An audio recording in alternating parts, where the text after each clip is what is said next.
Em uma entrevista ao jornal Folha de Pernambuco, o ex-volante da Polícia Militar de Pernambuco, Andrelino Pereira, serviu a Polícia Militar entre 1922 e 1938, sendo até agora o único policial vivo desse período da época do cangaço, no tempo de Lampião. O ex-militar disse categoricamente que Virgolino Ferreira da Silva, o vulgo Lampião, anos depois do massacre de Angicos, que Lampião não morreu pelas mãos do tenente Bezerra, não morreu na Grota do Angico, foi tudo um circo, uma farsa montada por Bezerra e em partes por Lampião. E para desvendar essa farsa, vamos começar pelo começo. Sabemos que existia recompensa para quem prendesse ou levasse a cabeça de qualquer cangaceiro, desde que comprovasse que era cangaceiro mesmo e que o Estado pagava uma certa quantia por cangaceiros presos ou pelas suas cabeças. E isso se tornou o principal objetivo da maioria dos policiais daquela época. O interesse não era a lei e a ordem, isso era segundo plano ou terceiro. O objetivo principal era a mina de ouro, que eram as cabeças dos cangaceiros. Nessa época, o Nordeste do Brasil estava mergulhado na corrupção.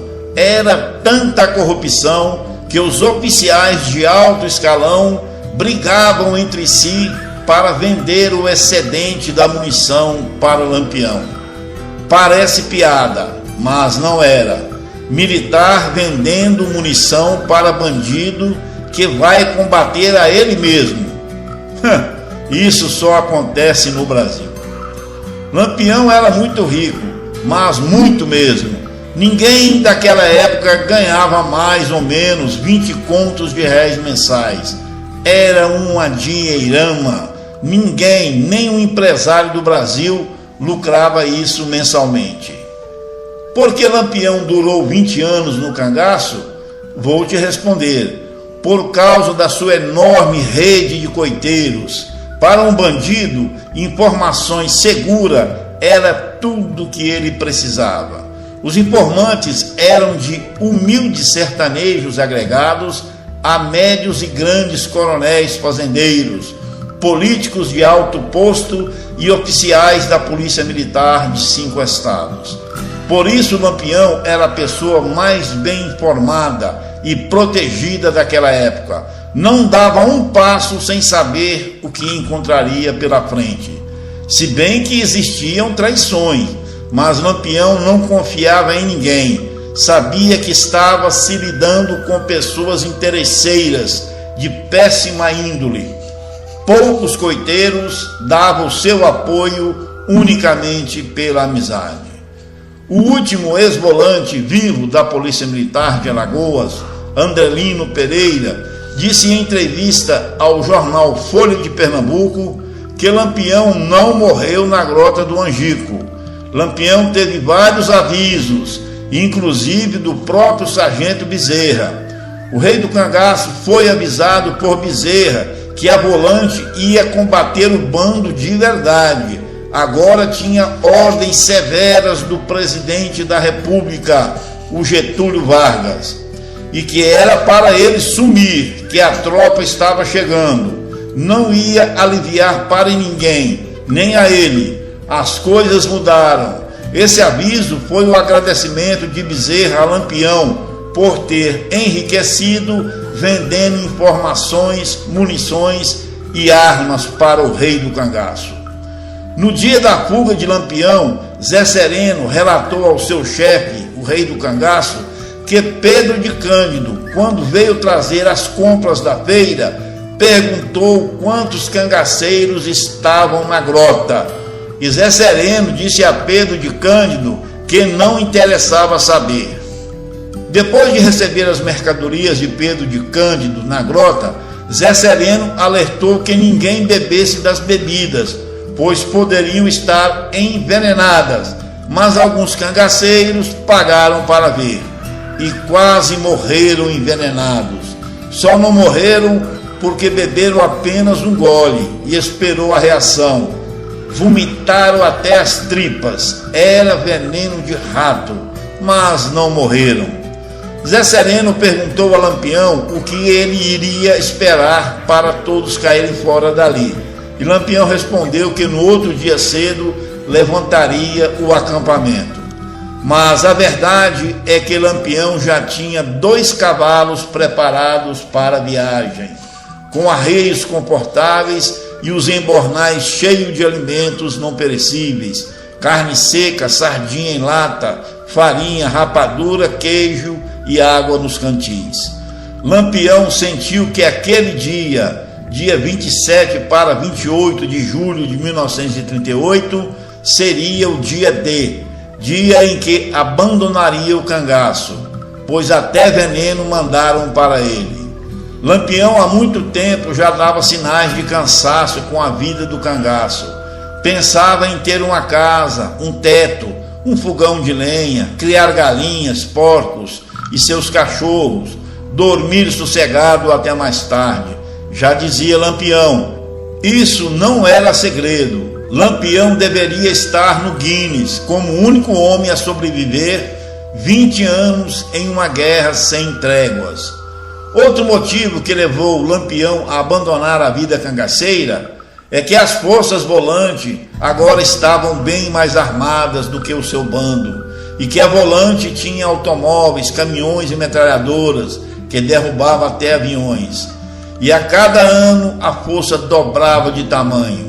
O fim do bando era questão de tempo, e Lampião não ia pagar para ver. Logicamente, o rei do cangaço decidiu encerrar a vida de cangaceiro. Então, lá pelas 3 horas da madrugada, Lampião acorda Maria Bonita, se levantam e saem bem devagarinho. Vão onde estão 2 cavalos fortes e altos, que o esperavam amarrados a uma árvore. E lá estava um cangaceiro chamado Inocêncio, de inteira confiança de Lampião. Eram primos, e este entregou os cavalos a Lampião, que naquele momento pergunta ao cangaceiro se ele quer seguir mais eles. Inocêncio disse estar sem rumo, aceita o convite e vai com Lampião. Na madrugada, Lampião, Maria Bonita e Inocêncio adentram a mata fechada e seguiram rumo ao norte da Bahia, posteriormente para Minas Gerais. Lampião não podia anunciar a sua despedida, seria perigoso. Melhor pensar em que ele foi morto ou desapareceu. Lampião não traiu seus comandados, saiu antes do ataque. Zé Sereno e as pingas envenenadas apontavam para isso. É sabido que os cangaceiros que provaram da pinga envenenada e passaram mal, abandonaram o coito e sobreviveram do ataque. A metade, mais ou menos, que ficaram, morreram. Foi tudo combinado. Não só foi combinado a chacina de Angicos. Bezerra mandou matar todos os cangaceiros, porque as cabeças valiam muito dinheiro.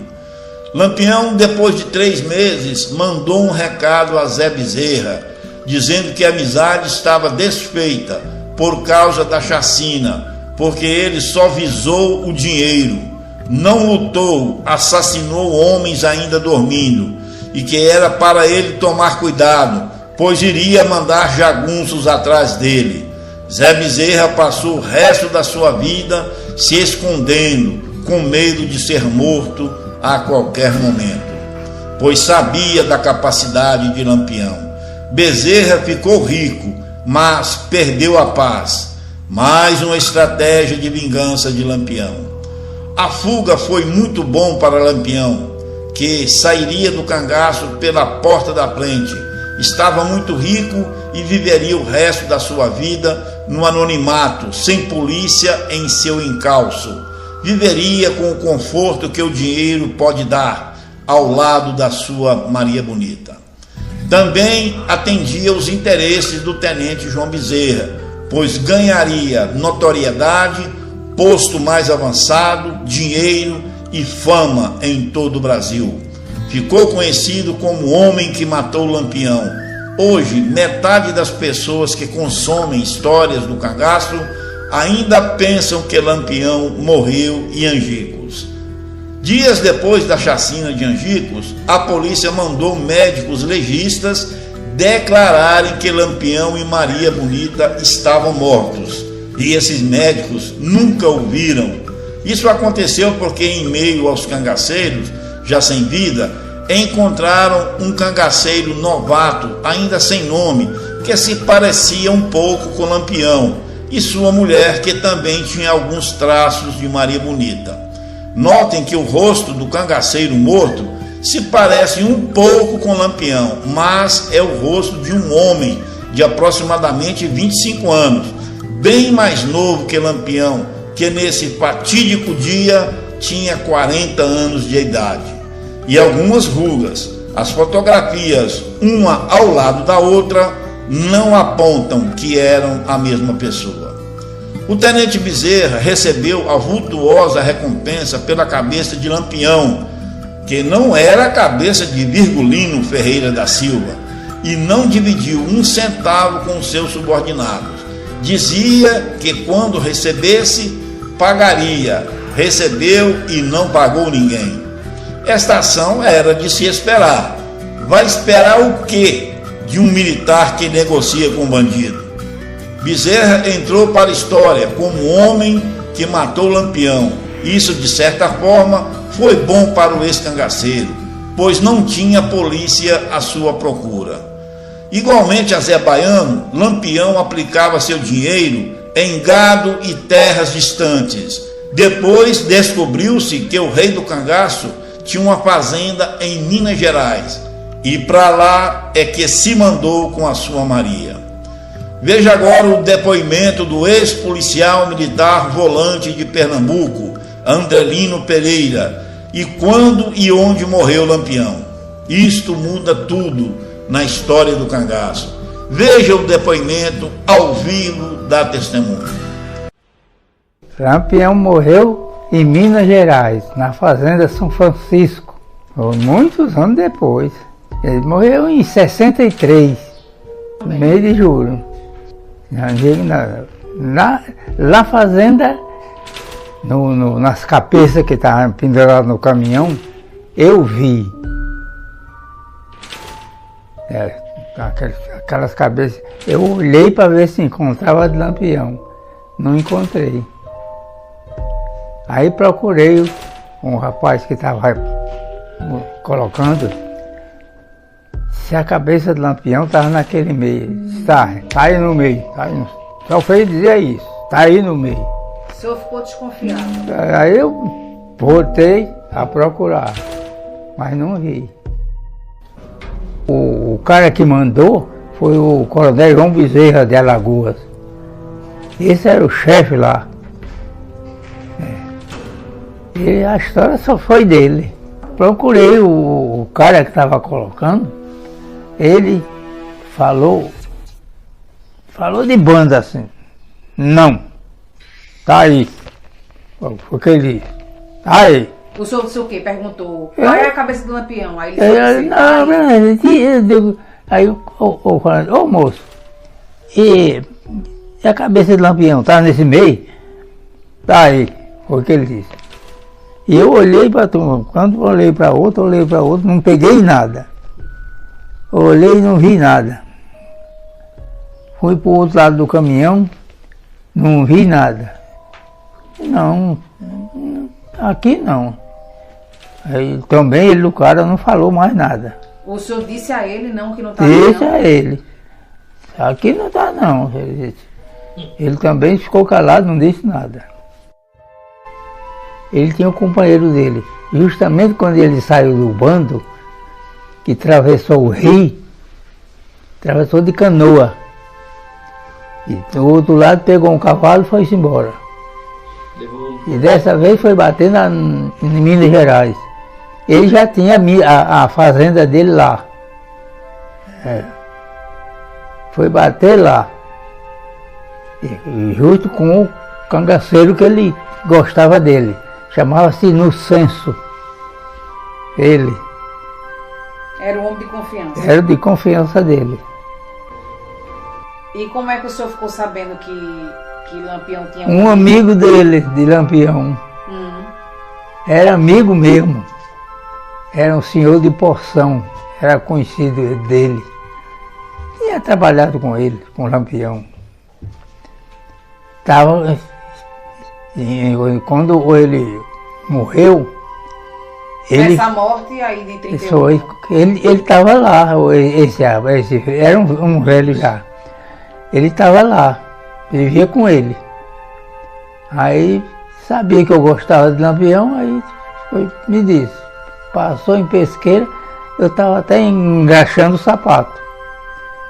Ele chegou e falou: sabe de onde eu venho? Não. Eu venho de Minas Gerais. Eu venho do enterro de Lampião. O quê? Lampião morreu. Morreu. Agora, acredite quem quiser, essa pessoa que reconheceu Lampião em uma fazenda em Minas Gerais, falou com ele, disse em depoimento que fez perguntas a Lampião, que seria bom para ele esclarecer dúvidas que estavam na cabeça das pessoas. Vamos ao depoimento de Lampião em sua fazenda São Francisco, em Minas Gerais.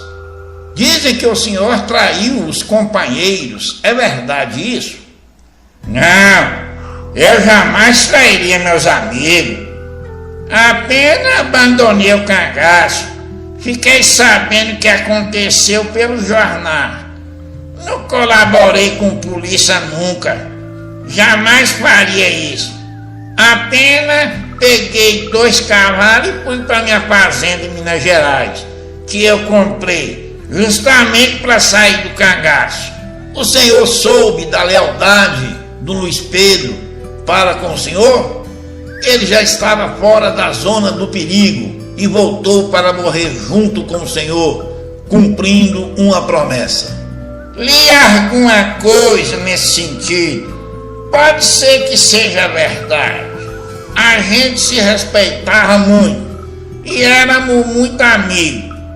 Eu sinto muito, eram todos meus amigos, mas Luiz era um dos meus melhores amigos. Morreu em vão, coitado. Eu não estava lá. Sabia que era valente, mas não a esse ponto. Como é a vida depois do cangaço? Eu pensei que não teria saudade do cangaço, mas tenho sim. Pouca, mas tenho. Meus amigos estão sempre na minha mente. Luiz Pedro, Zé Sereno, Candeeiro, Juriti e outros que já morreram. Entre eles os meus irmãos, Livínio e Antônio. Ezequiel não morreu. Li sobre as mortes dele, mas é mentira. Meu irmão está vivo. Ainda tem informante em cada estado do Nordeste para minha proteção e de minha família. A mentira que o tenente pregou, dizendo que uma cabeça era do senhor, foi bom para ele que pegou o dinheiro da recompensa e para o senhor que não tinha mais polícia atrás de sua pessoa, né? Sim, foi bem melhor, né? Agora todos vão saber que eu tô vivo, eu e Maria. Mas pouco me importa. Agora sou um homem vivo e também morto. Melhor assim. A minha certidão de óbito foi lavrada em Serra Talhada, né? Que mudou de nome, de Vila Bela para Serra Talhada. Um dia ela vai ser validada, mas vai demorar um pouco, viu? Essas foram as últimas palavras de Lampião, colhidas em uma fazenda chamada São Francisco, de propriedade de Virgulino Pereira da Silva. Antes estava em nome de um desconhecido, mas Lampião tinha a procuração e a passou para o Virgulino Pereira da Silva, ele mesmo.